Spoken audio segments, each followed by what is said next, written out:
தக்கனது பெருவேள்வி தகர்த்தானாகி தாமரையான் நான்முகனும் தானேயாகி மிக்கதொரு தீவழி நீர் ஆகாசமாய் மேலுலகுக்கு அப்பாலாய் இப்பாலானை அக்கினொடு முத்தினையும் அணிந்து தொண்டர்க்கு அங்கங்கே அருசமயம் ஆகி நின்ற திக்கினை என் திருமுதுகுன்று உடையான் தன்னை தீவினையேன் அறியாதே திகைத்தவாறே என்று விநாயகப் பெருமான், முருகப்பெருமான், பராசக்தி, சிவபெருமான் ஆகியோர் ஒரு குடும்பமாக திகழ்கிறார்கள். திருமால் அவருக்கு உரிய மைத்துனராக திகழ்கிறார். சிவன் அருள் பெற்ற ஒரு பெரும் விண்மீனாக சூரிய பகவான் திகழ்கிறார் என்பதனாலே ஒன்றோடொன்று இவையெல்லாம் தொடர்புள்ளவை என்கிற உணர்வை நம்முடைய சமயம் முன்னிறுத்துகின்றது. திருமுதுகுன்றம் என்பது பெருமானுடைய முதிய தோற்றத்தில் அவர் வீற்றிருக்கக்கூடிய திருக்கோயிலை சொல்வது. இன்று விருத்தாச்சலம் என்று அழைக்கக்கூடிய அந்த திருத்தலம்தான் திருமுறை காலங்களில் திருமுதுகுன்றம் என்று அழைக்கப்பட்டது. இதில் பெருமானும் பெருமாட்டியும் முதிய தோற்றத்திலே அருள்பாலிக்கின்றார்கள்.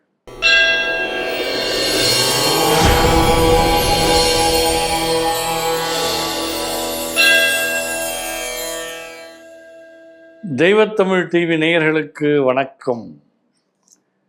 திருமுறைகள் நம் வாழ்வின் நெறிமுறைகளை எப்படி சொல்லுகின்றன என்பதை இந்த அருமையான ஊடகம் வழியாக அடிக்கடி சிந்தித்து வருகின்றோம்.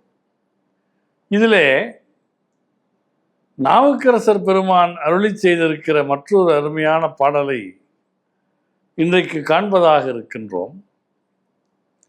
சிவபெருமான் யார் என்பதற்கான சிறப்பியல்புகளை ஒரு பாட்டு பட்டியலாக நமக்கு தருகின்றார். தன்னுடைய மனைவியை மதிக்காததனாலே தன்னுடைய மாமனாராக வந்த தக்கன், அவன் சிவனையும் அவமானம் செய்த ஒரு அரக்கன். தக்கன் மகளாக தாக்ஷாயணி தோன்றினாள் என்பதற்காக சற்றே பொறுத்த பெருமான் தக்கனுடைய வேள்வியை சிதைத்து அவனையும் வீழ்த்தி அருளினார். இது அவருடைய பெருமைகளில் ஒன்று. தக்கனது பெருவேள்வி தகர்த்தானாகி தாமரையான் நான்முகனும் தானே ஆகி. அவர்தான் நான்முகன், அவர்தான் திருமால். மிக்கதொரு தீ வழி நீர் ஆகாசமாய், நெருப்பு, காற்று, நீர், ஆகாசம் முதலாய பஞ்சபூதங்களாகவும் பெருமானே இருக்கின்றாராம். மேலுலகுக்கு அப்பாலாய் இப்பாலானை, பார்க்குமிடம் எங்கும் ஒரு நீக்கமர நிறைந்திருக்கும் பரிபூரண ஆனந்தமே என்று தாய்மானவ சுவாமிகள் அருளி செய்ததைப் போல எல்லா இடங்களிலேயும் நிறைந்திருக்கக்கூடியவராக சிவபெருமான் திகழ்கிறார். மேலுலகுக்கு அப்பாலாகி இப்பாலானை, அது ரொம்ப அழகான இடம். அக்கினொடு முத்தினையும் அணிந்து தொண்டர்க்கு அங்கங்கே அருசமயம் ஆகி நின்ற திக்கினை என்கிறார். ருத்ராட்சத்தையும் முத்தையும் அணிந்திருக்கக்கூடிய சிவபெருமான் தொண்டர்களுக்காக அங்கங்கே அருசமயம் ஆகி நின்றார். இந்து சமயம் என்கிற அந்த பரந்துபட்ட பெருவெளியில் 6 சமயங்கள் உண்டு. இதை நாம் அறிவோம். காணாபத்தியம் விநாயகரை வணங்கி வழிபடக்கூடியது, விநாயகரை முதன்மை கடவுளாக கருதக்கூடியது. கௌமாரம் குமரமூர்த்தி ஆகிய முருகப்பெருமானை முதன்மை கடவுளாக முன்னிறுத்தக்கூடியது. சாக்தம் பராசக்தியை முதன்மை தெய்வமாக வணங்குவது. சைவம் சிவத்தை முன்னிலைப்படுத்தி நிற்கக்கூடியது.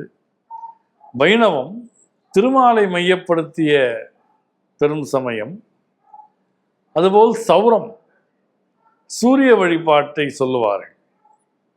இந்த அரு சமயத்து இறைவனாக யார் இருக்கிறார் என்றால் சிவபெருமான் தான் இருக்கிறார்.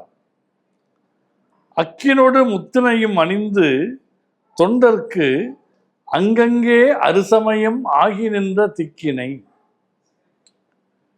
அதனால்தான் விநாயகப் பெருமான், முருகப்பெருமான், பராசக்தி, சிவபெருமான் ஆகியோர் ஒரு குடும்பமாக திகழ்கிறார்கள். திருமால் அவருக்கு உரிய மைத்துனராக திகழ்கிறார். சிவன் அருள் பெற்ற ஒரு பெரும் விண்மீனாக சூரிய பகவான் திகழ்கிறார் என்பதனாலே ஒன்றோடொன்று இவையெல்லாம் தொடர்புள்ளவை என்கிற உணர்வை நம்முடைய சமயம் முன்னிறுத்துகின்றது. அந்த அரு சமயமாகவும் சிவபெருமான் தான் ஆகியிருக்கிறார் என்று நாவுக்கரசர் அருளுகின்றார். யாதொரு தெய்வங்கண்டீர் அத்தெய்வமாய் மாதொரு பாகர்தான் வருவர் என்று நம்முடைய சைவ சமயம் சொல்லுகிறதே, அப்படி எந்த தெய்வத்தை யார் வணங்கினாலும் அந்த தெய்வமாக வரக்கூடியவர், எழுந்தருளக்கூடியவர் சிவபெருமான் தான் என்கிற உண்மையை இந்த பாடல் மிகச் சரியாக நமக்கு சொல்லுகிறது. என் திருமுது குன்று உடையான் தன்னை தீவினையேன் அறியாதே திகைத்தவாறே என்று இந்த பாடல் நிறைவு பெறுகிறது. திருமுது குன்றம் என்பது பெருமானுடைய முதிய தோற்றத்தில் அவர் வீற்றிருக்கக்கூடிய திருக்கோயிலை சொல்வது.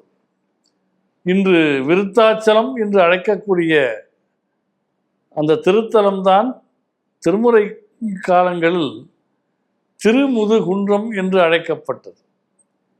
இதில் பெருமானும் பெருமாட்டியும் முதிய தோற்றத்திலே அருள்பாலிக்கின்றார்கள். வேறொரு தேவாரத்திலே அப்பர் பெருமான் அருளுவார், பால விருத்தனும் ஆனான்கண்டாய் என்பார். பாலனாகவும் சிவபெருமான் தோன்றுவார். சிவபாலன் என்கிற சொல்லுக்கு இரண்டு பொருள். சிவனுடைய பாலனாகிய விநாயகன் அல்லது முருகன் என்று பொருள். சிவனுடைய பால வடிவம் என்றும் அதற்கு ஒரு பொருள் உண்டு. திருமுதுகுன்றம் என்பது விருத்த தோற்றம், வயது முதிர்ந்த தோற்றத்தை சொல்லுவது. திக்கினை என் திருமுதுகுன்று உடையான் தன்னை தீவினையேன் அறியாதே திகைத்தவாறே. நம்முடைய வினைகள் ஆட்சி செய்ய தொடங்குகிற போது இறைவனை அறிய விடாமல் அந்த மாயை நம்முடைய கண்களையும் மனதையும் மறைத்துவிடும். ஆனால் பெருமானே எனக்கு உய்கதி இல்லையா என்று நம்முடைய உள்ளம் இயங்கத் தொடங்குகிற போது பெருமான் நமக்கு காட்சி தந்து அல்லது தன்னுடைய நெறியிலே நம்மை ஈடுபடச் செய்து தான் யார் என்பதை உணர்த்தி தன்னுடைய அருள் வளையத்துக்குள்ளே நம்மை ஆட்கொள்ளுவார் என்பதனாலே வினையின் காரணமாக இறை தரிசனம் தடுக்கப்படுமேயானால் அல்லது நாம் சென்று வணங்க விரும்பிய கோயில்களுக்கு போக முடியாமல் தடை ஏற்படுமேயானால் இது போன்ற பதிகங்களை ஓதுவதன் மூலம் அதிலிருந்து விடுதலை பெற்று வினையின் பிடியிலிருந்து மீண்டு நாம் விரும்பக்கூடிய தெய்வங்களை வழிபடுவதற்கான வாய்ப்புகள் அமையும் என்பதை இந்த பாடல் நமக்கு அருமையாக உணர்த்துகிறது. எனவே தக்கனது பெருவேள்வி தகர்த்தானாகி தாமரையான் நான்முகனும் தானேயாகி மிக்கதொரு தீவழி நீர் ஆகாசமாய் மேலுலகுக்கு அப்பாலாய் இப்பாதானை அக்கினொடு முத்தினையும் அணிந்து தொண்டர்க்கு அங்கங்கே அருசமயம் ஆகி நின்ற திக்கினை என் திருமுதுகுன்று உடையான் தன்னை தீவினையேன் அறியாதே திகைத்தவாறே என்று பாடுவதன் மூலம் இன்னொரு அருளிச் செயல் என்று மட்டும் நாம் பார்க்க இயலாது. நம்முடைய குறைகளை தன்மேல் ஏற்றி பாடக்கூடிய பெருமானுடைய தனித்த பண்பு இதில் வெளிப்படுகின்றது. அவரை பீடித்திருந்த வினைகளெல்லாம் நீங்க பெற்றுதான் சிவபெருமானாலே திருவதிகை திருத்தலத்தில் ஆட்கொள்ளப்பட்டு திருநாவுக்கரசர் என்கிற திருநாமமும் தரப்பெற்று அவர் விளங்கினார். அப்படி வினைகளிலிருந்து விடுபட்ட நிலையிலே இருந்தும் கூட நம்முடைய நிலையை தன்மேல் ஏற்றிக்கொண்டு நம்முடைய குறையை தன்மேல் சுமத்தி கொண்டு தீவினையேன் அறியாதே திகைத்தவாறே என்று பெருமான் பாடுவதில் அவருடைய பரந்து விரிந்த உள்ளம் நமக்கு புலப்படுகின்றது.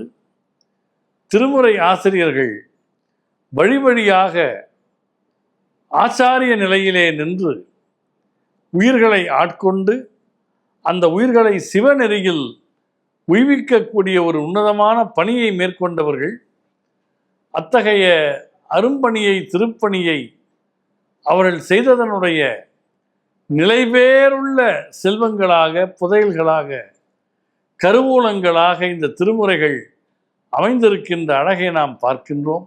அப்படி நாவுக்கரசர் பெருமான் அருளியிருக்கிற இந்த அருமையான பாடல் பெருமானுடைய மேன்மைகளை சொல்லி அவரை நாம் சென்று அடைவதற்கான வழியையும் காட்டுவிக்கின்றது.